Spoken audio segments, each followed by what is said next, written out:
This is Megan from Acquia. I'd like to thank you for joining today's webinar, Have You Outgrown Your WordPress?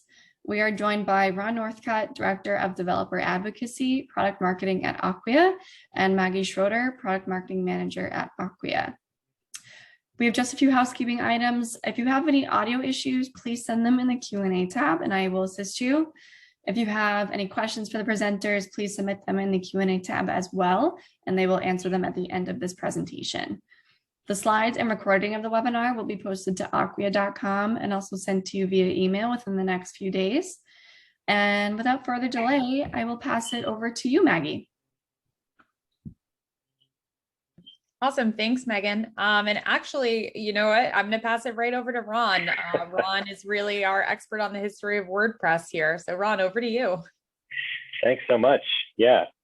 We want to talk a little bit about where WordPress came from, how it got here. It's actually pretty fascinating. Before I jump into it too far, though, one thing I just want to say to set the stage is that WordPress is a great open source project. It's also based in PHP, just like Drupal. We consider them to be kind of a sibling to us, who in some ways is almost like a older sibling, in some ways like a younger, but definitely don't want this to be misconstrued as being against WordPress. There's a place for everything. So what we want to try and do today is set the stage and help everybody understand where WordPress makes sense, where Drupal might make sense, and how to tell the difference between the two. Yeah. So looking back a little bit in history, I'll just cover this pretty quickly. If you go back and look, about 2003, there was an open source project called B2 Cafe Log that was pretty popular. I mean, it was starting to be used by some folks. And there was some questions about the project actually ending. It was kind of starting and stopping. And so there were actually several forks that were created. Some of them are still around today, the most popular of which turned into WordPress. About a year later, there was another system called Movable Type. I don't know if anyone remembers that, way back in the day. But they changed their license model, and that caused a lot of their users to leave. And a lot of those users went to WordPress, which had a GPL license. This was kind of a big influx of users and brought a lot of folks and started to give WordPress a lot more exposure around the world. The next year, they actually formed Automatic, which was the company behind WordPress. It was formed by one of the founders, actually got their first Series A funding, a little over $1 million, and launched WordPress.com, which kind of set the stage for quite a while. A few years later, they got some more funding. And then 2010 saw actually a pretty big shift into WordPress 3.0. That was a pretty noticeable change in some of the things that came out, things like custom post types, making it easier to extend the system using plugins. And this really led into WordPress being adopted as a good place to start to make more custom things than simply just a block. By 2011, WordPress was powering somewhere around 12% of all the websites that we have data for. And WooCommerce, if you've heard of, was actually created to be built and used with WordPress. As you see, WordPress continued to grow in its usage. It got some more funding. 2018 saw another big shift with the Gutenberg plugin, which actually you can potentially use with Drupal. There's an extension for that. And bringing us up to today, we see that now WordPress powers at least a third, if not more, of all the websites in the world. By contrast, Drupal is somewhere around 3%, 4%, something like that. So then the next question, next slide, please, is why? Why is it that we saw this rapid growth from WordPress? And there were a couple of things. The first one, of course, first mover advantage. We see this all the time, right? My wife and I were talking this morning about how the Zoom is now becoming a verb, just like Google became a verb, right? And so we see that those things that come out early and start to get broad adoption start to become the default in people's mind. Now, also, as we know how powerful open source is, and the fact that WordPress really focused on being really easy to use and really simple and keeping things very clean. And another big thing is that there was a pretty robust theme and plugin ecosystem that still is commercially based. So there are a lot of organizations, companies, and smaller developers who actually make their living creating and selling plugins and themes specifically for WordPress. And so that kind of ease of use and getting some of those advanced features really helped them out. So the other big thing is that WordPress has always tried to maintain a high degree of backwards compatibility and focused on making it easier to do updates. And, you know, they had early investments, and to be quite honest, they made some really smart choices and some great moves. So what you have is you have a pretty powerful open source system. It's got a robust ecosystem. It's got a pretty low barrier to entry, especially for simpler sites. WordPress.com has been around for ages, so that SaaS model, making it easier for people to get going, has really helped. And it really made it easy for developers that didn't necessarily have as much skill yet, or for agencies to do things very quickly. So of course the question might be, next slide, why wouldn't you use WordPress? Why would you possibly not? You know, there's all these great things. Well, one of the major things that anyone's going to say right out of the bat is there have been some pretty significant security vulnerabilities. And a lot of these have been tied to insecure plugins in the ecosystem. And because of the way that the ecosystem works, the core WordPress team doesn't really necessarily have a lot of control over how things work. Another big one is that while that backwards compatibility has been great for making it easier just to continuously upgrade and keep your site going for a long amount of time, it's also really hampered the ability to go in and make fundamental changes to the actual code base based on best practices and things like that. This has led to things like having some more limited options for configuration, and really a reliance for those users on looking for some really complicated and heavy plugins to do a lot of work, which then of course is very difficult to modify or change. It can be quite complex to do anything that is customized. You kind of have to do your own thing and kind of grow from scratch, which again ties back into the lack of governance over the plugin ecosystem, because there are so many different ways things are done. They're not necessarily all done the same. Some plugins and some systems are well written and well maintained, and some are not. So all of this combined with the fact that we don't have in WordPress a really strong core services layer. You know, Drupal 8 and 9 are API first, and the way that things are built to be extended, you can't easily reuse them. So we've seen that outside of needs for simpler sites and simpler applications, it's really difficult for more advanced apps or for larger businesses to actually make use of them. Now, that doesn't necessarily mean that Drupal is only for large applications or large businesses. You know, actually to the contrary, we're actually seeing that as the low-code movement progresses, people are rediscovering everything that Drupal has to offer. But we do see that Drupal does not have a lot of those problems. Security is pretty strong and robust, and the built-in extensibility of the system means that we can reuse the same subsystems over and over again in reliable ways, and we end up with larger applications that are going to be much faster to build, much easier to maintain, and honestly a lot more fun as well. Maggie?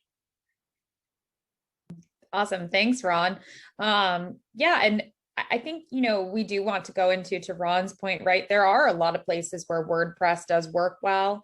And of course, you know, we'll touch a little bit more on specifically when it comes to organizations and different use cases where WordPress falls short. And so again, I think that Ron covered a lot of this when we're talking about the WordPress's history. But once we apply this to actual business use cases, let's talk about where WordPress works well. And we've got some really specific use cases here. So the first one is going to be for blogs. WordPress is amazing for blogs. I've actually used WordPress myself for a blog in the past. Back in my UMass Amherst days, we had a couple classes there where I was literally going into a WordPress instance and updating a blog that I was graded on for classes. So again, really great use case there, and it was super easy to use, right? That really is the why. Then of course, basic web pages and sites. If you're creating a basic web page, you know, a lot of static content on there, and again, it's going to be fairly easy to use and to spin up with WordPress. It's a great use case, right? So again, WordPress has its places where it really plays and plays well. And again, when I had a small blog for myself that I had to be graded on for class, a great application of WordPress. And then of course, even growing into some more static web pages and sites for different organizations, this can also be a good fit, especially as you're just starting up. If your organization's relatively new, right, and you just need something simple, something easy to use, right, WordPress is going to, again, fit the bill. But if we talk about where WordPress falls short, and again, Ron started to get into a lot of this, right? But when we're looking to enterprise sites, right? So your organization has grown and you might be getting to the point where not only is your traffic scaling, but also the number of sites you're managing are scaling. Your security requirements are higher due to additional traffic. And again, you might have multiple sites or even experiences at this point, right? So we're no longer just talking about static content on a web page. We might be talking about a more modern approach to application architecture, mobile apps, delivering experiences across different channels. And then also maybe applying different aspects to your experiences. So you might be looking towards a commerce use case for the content that you're delivering digitally. You might also be looking to expand the scope of what you're delivering with your content management system to encompass your employee experience as well. And so where WordPress is going to fall short for all of these use cases is that it's not flexible enough, right? It's not easy enough to create experiences that meet all of these use cases. It's not going to be scalable enough at the end of the day, right? And I don't just mean scale to your site, right? As far as traffic, but also scalable in the sense of having many sites that you're managing or even applications at this point from one central location. It's not going to be secure enough, right? So again, as more data is being stored on your digital experiences, as you are creating more content, all of that needs to be secure, especially as you're having more and more attention given to your content. You don't want, your best day to soon become your worst day because of a security vulnerability, right? So WordPress isn't going to meet the security standards for most enterprises. And then finally, it's not going to be as easily extensible. So Ron started to talk, again, a little bit about the breadth of the modules or the different plugins, rather, that are accessible through WordPress.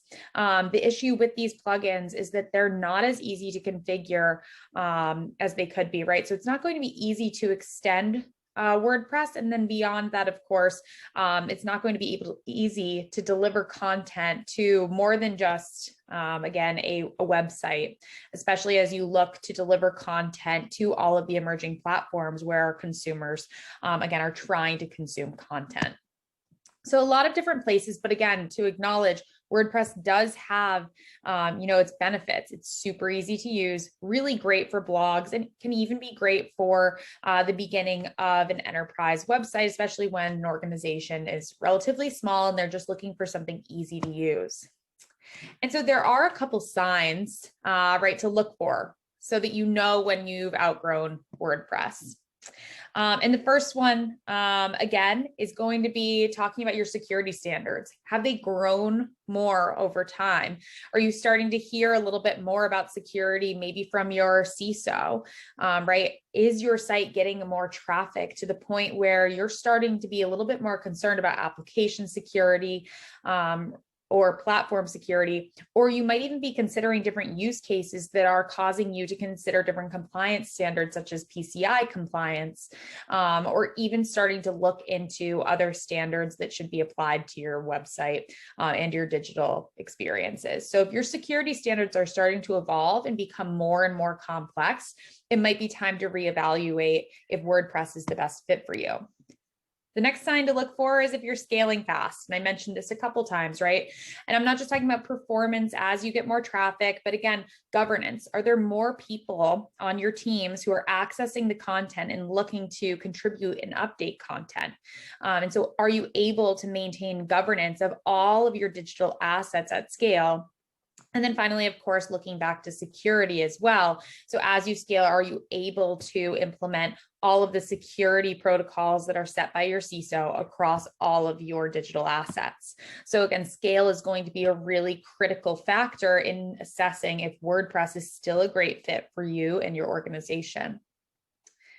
The next is going to be around flexibility. So when I talked about flexibility, I'm really referring to the ability to deliver content across multiple channels, right? So looking to deliver content across, not just websites and even mobile apps, but also across tablets, even wearables like the Apple Watch, or even looking to connect your content to digital signage, maybe kiosks, or even in the future to chatbots like Alexa and Google Home. I know that these are all platforms that I've interacted with, and WordPress is going to hold your team back when it comes to delivering content across these emerging channels. The other piece of flexibility is, of course, going to go back to the plugins that WordPress has to offer. Those plugins aren't as secure as they could be, right? And so when it comes to adding on and connecting your experiences to different data sources within your organization, whether that be a CRM system, or any other type of marketing application that you might be leveraging, again, you're going to need more flexibility than what WordPress can offer. And then finally, of course, maybe you're ready for more than just a CMS, right? You've grown out of just content management and you're looking to provide a digital experience to your customers. And so this might mean, again, expanding your scope as far as content delivery, or maybe incorporating different marketing automation functions, maybe looking into, again, connecting more closely to your customers through personalization, et cetera. Or maybe it's looking to expand the scope of your experiences into different use cases like commerce, and providing a commerce experience that's digital for your customers. Or maybe looking internally, right? Again, COVID has really affected the workplace and how employees interact with different organizations. And so maybe you're looking for a way to expand the content that you're delivering and reevaluate how you're delivering content to your own employees, right? So there are a lot more use cases outside of a CMS, and WordPress simply isn't going to scale to give you more capabilities than just a typical CMS, right? They're not going to allow you to provide a full digital experience. So those are really the 4 signs that you should look for. Again, if your organization's using WordPress and you're starting to feel a little constrained by the use cases that you can address with WordPress. So there are some options out there to evaluate if you are feeling like you're being held back by WordPress. And so Ron, I'll pass it back to you to go through a couple of those. Sure, absolutely. Next slide, please.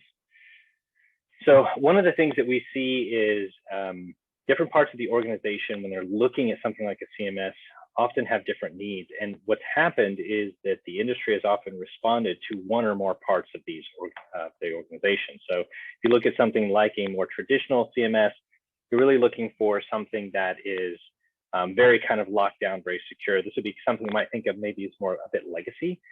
And there are problems there because there's difficulty in scaling, there's difficulty with flexibility. We're seeing a rise in consumer CMSs, things like Wix and Squarespace, which are really focused on serving the needs of the marketing team in getting things done very quickly, very easily, really focusing on those low code and no code tools. You can move very, very quickly here, but standardization is difficult.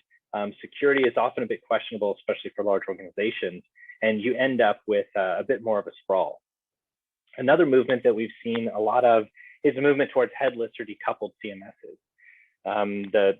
Typically what we see here is that these are really appealing more to IT, to the developer persona, people that are trying to figure out how to get that content out to a lot of different channels, to different applications, how to tie it in, and how to create experiences that are going to be very app-like and are going to be having beautiful design.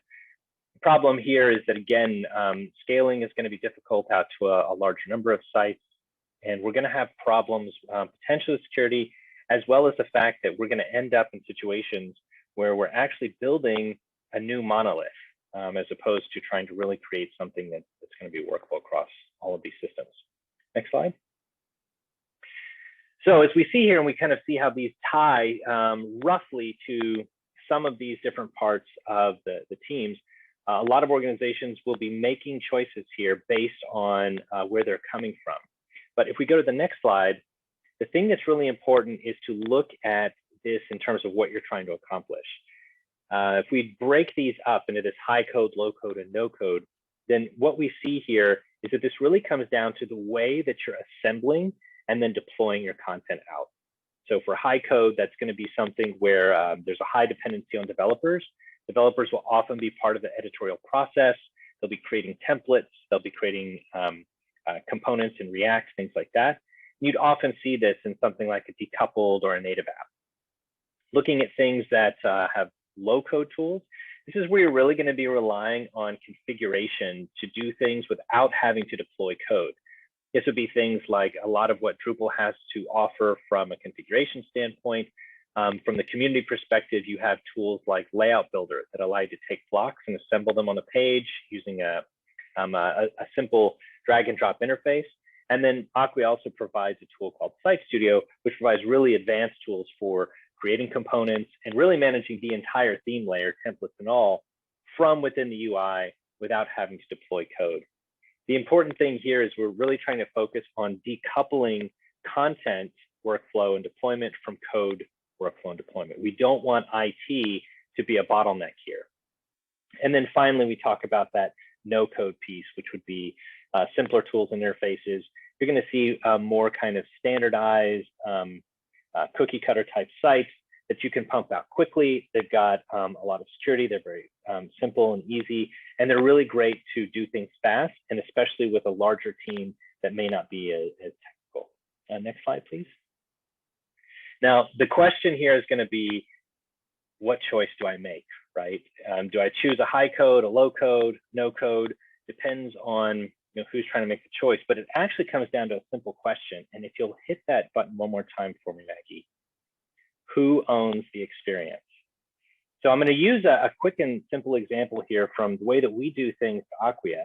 And we're going to talk a little bit about Acquia.com, which is our primary marketing website that you find out there, then versus cloud.acquia.com, which is actually our software platform itself.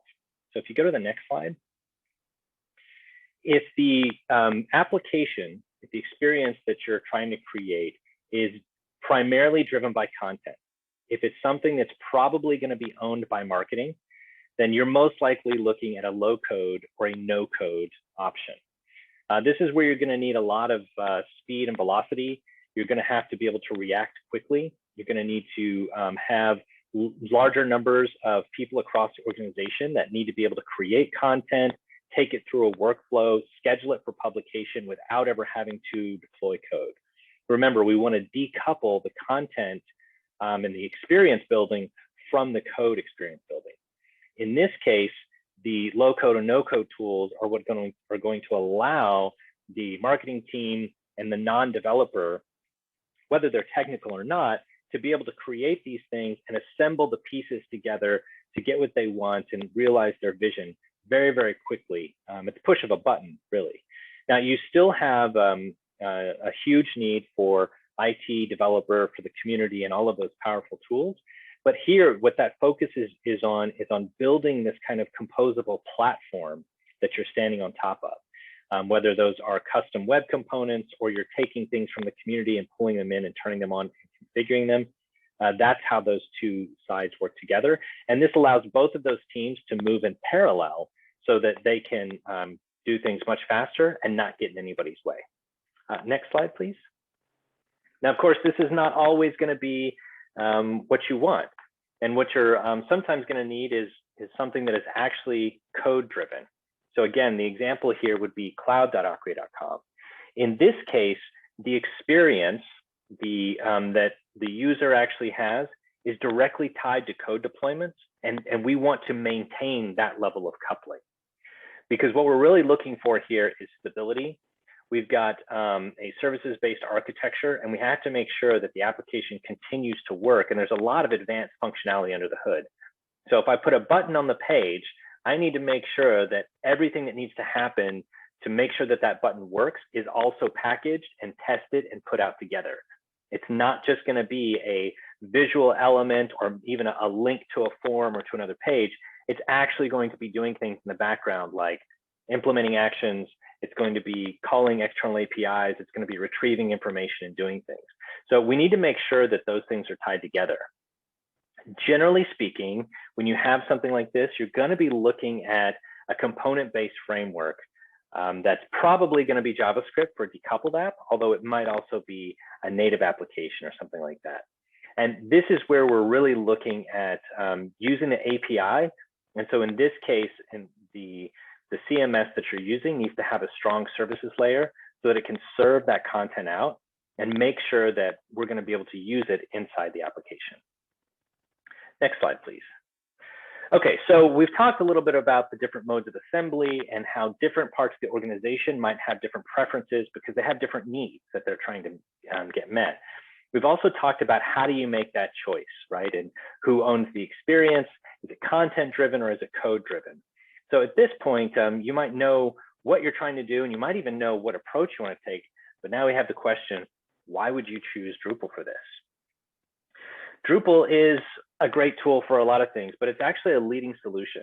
So there are tons and tons of users. The community is massive, and there's a lot of existing tools, modules, and code out there that can be easily packaged together. In fact, when we talk about composability, in this context, we're talking a lot about the experience or the content, but really composability goes all the way up the stack. So Drupal is modular at its base foundation. You can take these pieces and put them together. And again, because we as a community, up until Drupal 8, this is no longer the case, but up until Drupal 8, we've been willing to break backwards compatibility and completely reinvent the entire system. It means that we can be API first and focus on supporting all of these different assembly modes.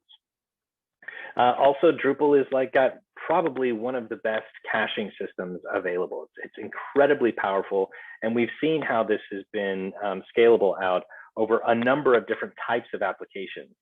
Now, we recently had the Olympics, as everyone knows, and the Olympic site actually is served by a Drupal application for all of the content and the source that people are going to consume the streaming video. And there was barely a blip. Everything goes along really, really smoothly. Next slide, please. Now, one of the things a lot of developers, especially those who may not be as familiar with Drupal, might be concerned about is using this CMS for something like a fully decoupled application. But really, Drupal 8 was built to be API first. And in fact, way back 10 years ago, when Drupal 8 was starting to be rebuilt from the ground up, this was one of the major initiatives in the community, was to build it as a first-class API REST server and then put the CMS on top of it. And actually, as we can see here, when Drupal 8 was actually launched, the intention from Dries, who's the CTO for Acquia, but also the founder and community lead for the Drupal project, really envisioned this as Drupal being one of your primary platforms that you would use for building decoupled websites. We see that Drupal has consistently kind of been a bit ahead of the curve because we've been so focused on innovation, and that is going to continue. So we have things like the decoupled menus initiative in the community, which is driving towards allowing you to create and manage not just content, but also menus, routing, and navigation inside of your decoupled application from within the CMS, as well as some things to package together with Acquia CMS to make it easier to set up your decoupled application. And there's a lot of other great work that's being done in the community to make the entire experience better. So we go to the next slide. You'll see that actually, when we take a look at the requirements for each of these assembly modes, Drupal actually supports all three of them. And in fact, if we go to the next slide, what you'll see is that not only can Drupal support all of these assembly modes, it can actually support all of these assembly modes at the exact same time. So for example, the state of Georgia is using Drupal for managing their primary site for communicating to the citizens and constituents within the state. One of the things that they have is an FAQ section where when they notice that there are questions about things, whether questions people have that are common, like how do I renew my driver's license? Or maybe there are questions about things that are more topical, like what's the current status of masking mandates, for example, with COVID? they update the FAQ on the website so that they can instantly get that content, that information out to their users very quickly. At the same exact time, the state of Georgia has also built an Alexa skill so that you can actually add that skill to your Alexa, which is a screenless device, as you know, and you can go in and you can ask Alexa a specific question about the state of Georgia, and it will use that content that's been created and that's been updated instantly to retrieve and give the correct answer to the person that's there. So we see that we're actually using the Drupal application both for the display of the content as well as the delivery of that content to multiple channels all at the same time. And this is a pattern that I think we're going to start to see more and more as the needs of the organization start to clash. As different parts of the organization have different things they're trying to accomplish, you're going to want to have that one tool that can kind of do everything. Finally, this is really when you talk about having all of these assembly modes, a shortcut for this is to talk about a hybrid CMS. And here you can see there's a list of some of the features, and some of these are a little bit more developer focused, but some of the features that you get with Drupal that you don't otherwise have to recreate or reproduce. And the great thing is that these features have been created by some of the brightest minds on the planet. They've been beaten up by some of the largest and biggest websites that you could possibly imagine. And the result is that it's incredibly performant, incredibly secure, and makes it really, really easy to do the things that you want to do. So when you're thinking about building an application, whether that's a content-driven website, or that's a decoupled app, or something that's being used to drive digital signage, or maybe all of the above at the same time, Drupal is not only a great solution for any of those use cases, but it's also a really great starting point that you can use, because no one knows what tomorrow's going to bring, but Drupal's been specifically designed to help make sure that we can be ready for whatever the future brings, and you can respond to it without having to completely rebuild everything. Over to you, Maggie. Awesome. Thanks, Ron. I think it's super cool too that in the beginning of the section about Drupal, you really drew that parallel back to the benefits of an open source community. And hopefully, everyone who's online with us, you noticed how, Drupal is really taking things to an approach that appeals to the enterprise, but also to, a vast variety of use cases. And I think, now maybe you're thinking to yourself, wow, Drupal seems pretty cool. And so now I'm here to talk a little bit more about Acquia. Right. So ideally what we're getting to with all of these use cases is we want to help you to boost revenue and reduce costs. That's really what this is all about, right? So if you're outgrowing WordPress, you need more. What you want to do is be able to take your experience, increase the amount of revenue, traffic, brand attention that you're getting through your digital assets while still reducing costs, right? And being as efficient as possible, both with your team's time, but also with any of the other costs and expenses that you're spending to deliver these amazing digital experiences. And so what we arrive at is being as agile as possible with delivering content. And so the first required capability to really achieve and unlock agile content is going to be low code and maybe even no code at the end of the day, as Ron was referring to, right? To increase the volume of content that you're delivering to your customers. And so Acquia's solution for low code is Site Studio, and it's the only low code solution for agile content out there. It's created so that anyone can update pages. It comes with a ton of preset templates and components and even design elements, and also has a drag and drop user interface, which you can see right over here in the little GIF that I have going over on the right. And I mentioned before, right, I've used WordPress in the past for a blog site. What I think is super cool about Site Studio is that internally, actually Ron and I are both users at Acquia of Site Studio for our own enterprise site. So I'm actually going in and updating content on all of our product pages myself using this type of interface. Super seamless and easy to use. And I find it just as easy as I did interacting with WordPress in the past. So a really great way to enable, again, all users within your organization to deliver content. And it's not just us here at Acquia using it. I think Bayer is one of our largest customers leveraging Site Studio. They've been able to deliver over 500 digital properties in less than 1 year. And this isn't just by empowering Drupal users and Drupal developers. They were actually able to enable 18 different business units and agencies to contribute to this content by applying Site Studio and making it super easy for all of these users, even if they didn't have any Drupal experience, to update and create content while enforcing governance as well as ensuring security. Right. So again, Buyer, great example of a customer who's doing this at huge amounts of scale, but we have many customers doing this at any scale in the mid-market as well as in the enterprise space. So the next required capability is going to be a flexible architecture. And again, Ron started getting into, all of the flexibility that's built into Drupal itself for multi-channel delivery of content. And this is really, again, one of the best solutions for delivering content to whatever channel you might be looking to connect with your consumers on. And so Ron walked you through the hybrid models so that you can deliver content leveraging low code or no code, but also take advantage of the ability to deliver content across any digital channel super quickly and empower really all of your teams to contribute to these experiences. And our customer Powder is doing this today, and they've actually been doing this for quite a few years now.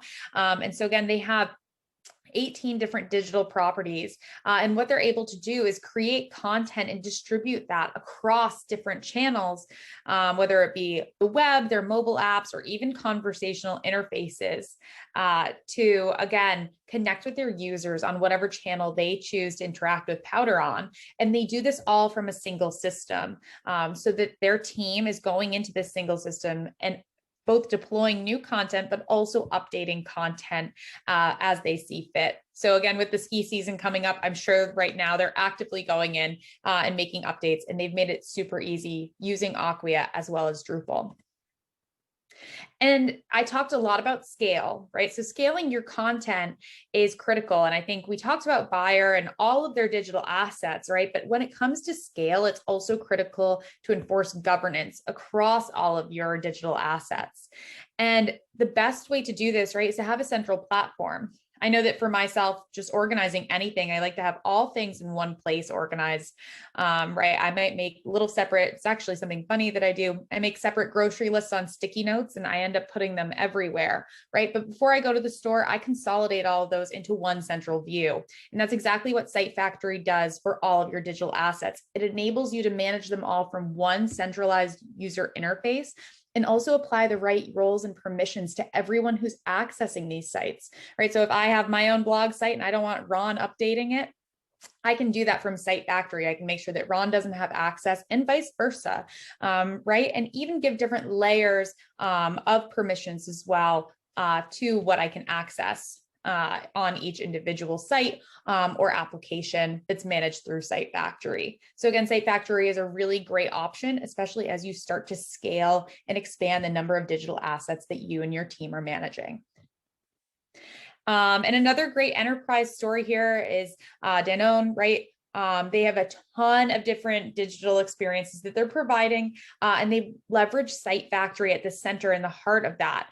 And they also leverage different reusable components. So as they're creating more digital experiences within Site Factory, their teams are actually enabled leveraging these 75 reusable components to assemble digital experiences. So it makes the process that much more faster, that much more agile, and of course lowers all of the hard work that would have to be put into creating new digital assets. So Danone's really been able to unlock content agility, leveraging Site Factory, as well as a composable approach to their experiences. And then finally, the ability to connect your content with any technology. I'm sure that if your organization is growing and you're starting to feel the constraints of WordPress, it's not just growing within your CMS, but it's also growing within all of the technology that you're leveraging in your marketing organization. And so one of the amazing things about Drupal is that similar to WordPress, Drupal has a vast array of modules. And again, this array of modules is super extensive. You can see just a small sample of all of the different modules that are provided and continuously updated through the Drupal community.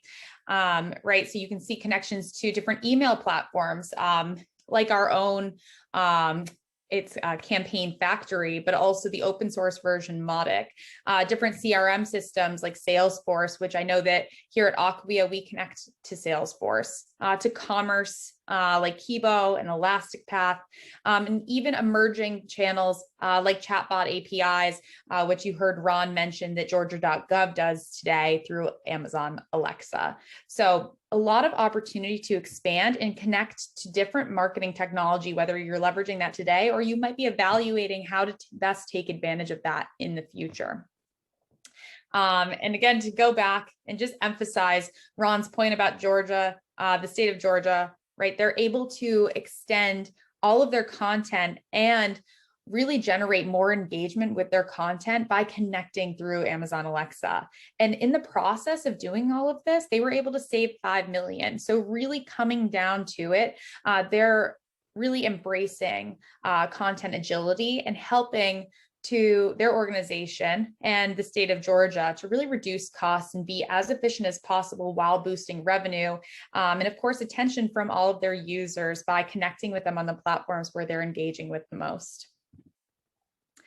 And so you can see there's a lot of different success stories, and I've walked through a bunch of them that you see up here, Georgia and Powder, but we have many customers who've been able to increase revenue, whether it's AMD increasing shop conversions by 200%, or even Princeton University consolidating right, all of their digital experiences, 287 to be exact, onto one common platform. And so there's a ton of different use cases that can be addressed by combining the power of Drupal as well as Acquia and really supporting all of these enterprise use cases, but ultimately coming down to the same goal of providing an agile content platform. And so there's a lot of different starting points, right, for agile content. And so really content at the end of the day, we talked about how it drives revenue and also being as efficient as possible with your resources that you have is critical. But you can start from any of these different use cases and many, many more, right? So wherever your goal is, when it comes to driving revenue, whether it's generating more pipeline, whether it's increasing the loyalty of your customers, maybe it's even expanding into the employee experience. And again, boosting employee experience, wherever it is, Acquia and Drupal has a solution for you to help you to get to that ideal state of content agility. And of course, you know, if you're coming from WordPress, it's all about building the roadmap to adopt agile content, to start small and really set the foundation with a website and intranet maybe, and then to build over time to really ultimately get to that ideal digital experience that you want to provide for your customers. And Acquia wants to partner, again, with each and every one of you to provide that type of experience and partner with you on the strategy that's best to get you to the phase where you're really delivering, again, an agile content experience that boosts your revenue and decrease and makes your costs that much more efficient. So that's all that Ron and I had for you today. I did see a couple questions coming through the Q&A, so we'll take a pause to get to those now. And apologies, my Q&A is not coming up. I don't know, Ron, if you can see the chat or the Q&A box. Sure, yes. It looks like there was a question earlier about captioning, but I think that is the only question I see there currently. Awesome. What was the question? Did you answer it? I don't have the visibility. Sorry about that. My system dropped out for a second. Having technical difficulties over here. It's been that day. It's been that day for sure. One thing, while we wait to see if there's any other questions, I know we're about at time, is one of the things you mentioned about like Site Factory, and which is really based on the native functionalities of Drupal to host multiple sites from the same code base. This is functionality that WordPress offers. However, one of the big differences, as you kind of alluded to, is that in WordPress, typically you would have all of those sites using the same database. And so what that means is that if you have any users for one site that have access, they would have the same access to all of the sites and all of the content. and it would have access to the same plugins and being able to turn on and configure them all as well. So there can be some other security and scalability issues there. The way that Drupal does this is by actually having a separate database for each individual application. So the great thing about that is that you still have the advantage of one single code base to kind of power everything. So that makes it a lot faster and easier for your developers. But then you can actually take each individual application and customize them to whatever degree you want. We do see a question coming in. Do you support payment for e-commerce? Hold on, where did that go? Oh goodness, it looks like I lost the question. I don't know. Ron, I have it. Okay, thank you. For payment for e-commerce and inventory tracking with no code, how do you compare it with Shopify? Absolutely. So there are a number of different integrations that kind of exist for Drupal itself. One thing that you can look at for a no-code style solution is actually the Acquia Commerce framework. It's a reference architecture, and it's a really great blend because what you do is you actually use the kind of a mix. It's that hybrid. So you'll actually use decoupled JavaScript components that do a lot of the work of talking to the e-commerce system. And then because those are surfaced inside of Drupal just as blocks that you can use, you can assemble them however you like. So for the JavaScript developer, they have the entire world open to them on how they can create and manage those components. And then in a low-code fashion inside of Drupal, the site builder or the content author can just take those things and assemble them as they choose. And it works really, really well, very scalable. So typically what I recommend when you're looking at a hybrid solution like that is anything that's highly cacheable or potentially static content. I typically try and import that into Drupal or migrate it over, manage it there so we can take advantage of caching. Anything that's real-time or transactional or personal, like my cart, do that on the front-end integration. That's a great question.